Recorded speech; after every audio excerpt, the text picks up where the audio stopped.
This next lesson is called The Kingdom of God. Bob, I love when you teach on this because you have a very simple way of defining the kingdom of God. Just share that and why you think this is an important lesson, this topic is important for this whole Coram Deo teaching that we're sharing. Well, I think it's important primarily because the kingdom is what Jesus talked about more than anything else. And that was his focus.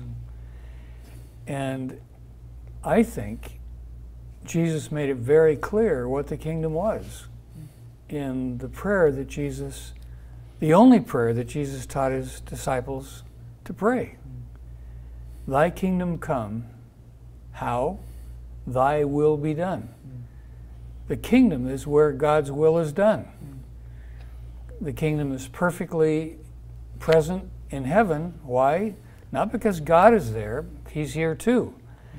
But it's done perfect, his will is done perfectly there, therefore the kingdom of God is fully present there.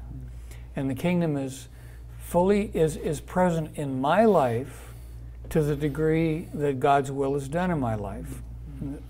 Move that all the way to society.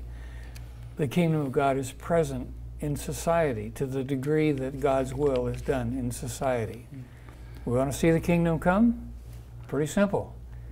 Obey God's will.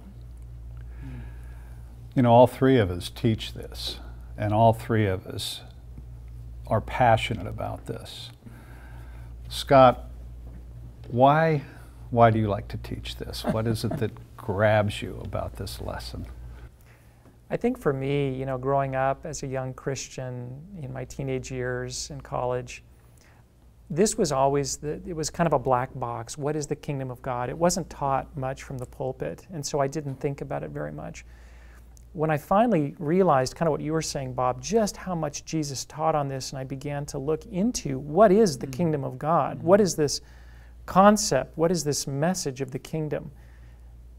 It was like the Rosetta Stone. It unpacked everything for me. It is the Rosetta Stone. It opened up everything for me. We have a friend, a mutual friend, as you guys know, Hein van Wyk from South Africa, and he shares a similar message. He says as a young Christian, you know, he was very diligent in his discipleship, and every new topic, whether it was evangelism or church growth or whatever it was, you know, he would set up a separate little file and put everything in that file that he was learning on that topic, and he had this nice filing system.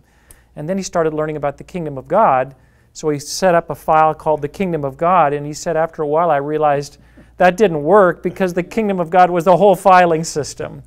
And I just completely agree. I don't think we can understand what it means to live as a Christian, to make a difference in our societies, our families, our cultures, without a clear understanding of this central concept. Yeah.